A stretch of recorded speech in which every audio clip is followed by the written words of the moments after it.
So here we have the new shape Ford Fiesta Titanium on a 67 plate. I'm going to start off by showing you around the outside of the car, and then we'll hop in and run through some controls on the inside. But from the outside you can see that it's a 5-door car with alloy wheels and tinted windows. Let's start off inside the boot and then work our way around the rest of the car from there. So as we approach the back of the car, you'll see we have plenty of boot space along with that 60-40 split folding rear seat. This car has also got a reversing camera as well. Okay, so we're just going to work our way back round to the front of the car and then we'll hop in and run through some controls on the inside. But now that we've done a full circle of it, you can see that it's in lovely condition the whole way round. Just briefly before we climb in, I think it's well worth seeing the interior from this exterior point of view. The seats are as good as new. There's plenty to run through on the dashboard, so let's hop in and we'll do that right now. Okay, so now that we're inside the car, we're going to start with the dials. On the left-hand side, we have the rev counter, and on the right-hand side, the speedometer. At the bottom in the middle, we've got the fuel gauge and coolant temperature gauges, and above that, within the trip computer, you can see the total miles in that top left-hand corner. They are 9,293. You can change the information displayed on the main screen by using buttons on the steering wheel.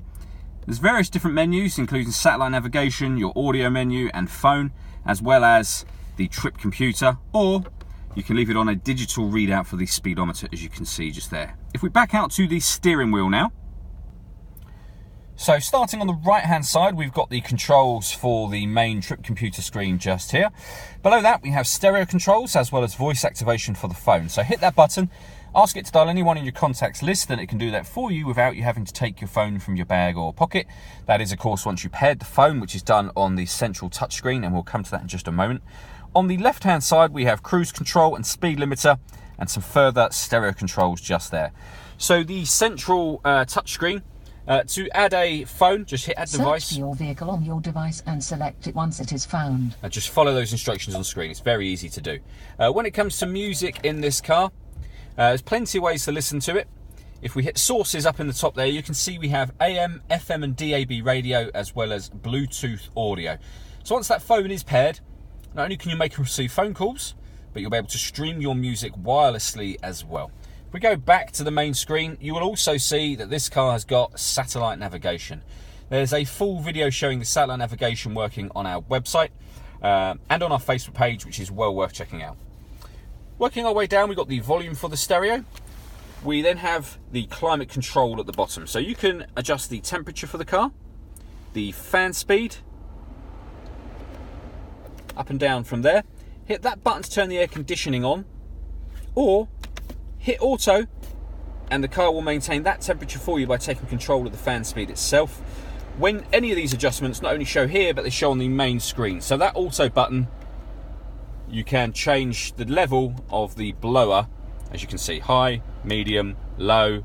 The temperature adjustments will show up here, as will the fan speed adjustments when you make them manually as well. Beneath that, we've got the USB input. So plug in a device there for music and you'll have an extra box appear up on the screen for the media. And then you have a 12-volt charging socket underneath that cap. We have a 6-speed manual gearbox. And then on the bottom here we have a few buttons. So this will put the car in eco mode. You can turn off traction control from here. And this is for the stop and start. So this car is designed to cut out when you're stationary in traffic, which will save you fuel. If you want to turn that system off, hit that button and that system has now been turned off.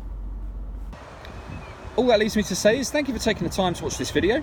If you'd like to come and see the car in person and have a test drive, please feel free to call any of our MJA sites. We'd love to hear from you soon.